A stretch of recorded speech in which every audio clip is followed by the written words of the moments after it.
Les États-Unis qui se préparent à l'arrivée de Matthew, l'ouragan le plus puissant en une décennie, progresse actuellement, vous le voyez, vers les côtes américaines. L'état d'urgence a d'ores et déjà été décrété dans les États de Floride, Géorgie, Caroline du Sud et du Nord. Une vigilance accrue alors que les perturbations ont déjà fait 9 morts, dont 5 en Haïti.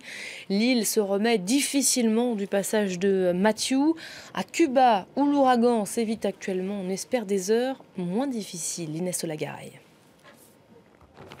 Face aux premières pluies de l'ouragan Matthew, ce Che Guevara de carton tient bon. Le village de Baracoa se trouve dans la partie de Cuba la plus exposée, mais les habitants tentent de se rassurer. La peur est présente. Qu'est-ce qu'on peut y faire? C'est normal. Si vous me disiez que je pouvais me débarrasser de cet ouragan ou l'éviter, mais non, on ne peut rien faire. On ne peut qu'attendre. Attendre encore un peu et puis aller dans les hauteurs. D'après les médias cubains, la route qui relie Baracoa à Guantanamo est désormais coupée à cause des inondations. Dans ces provinces de l'est de l'île, placées en état d'alerte, plus d'1 million de personnes ont été évacuées. L'ouragan Matthew de catégorie 4 est considéré comme l'un des plus puissants à frapper les Caraïbes depuis près de 10 ans.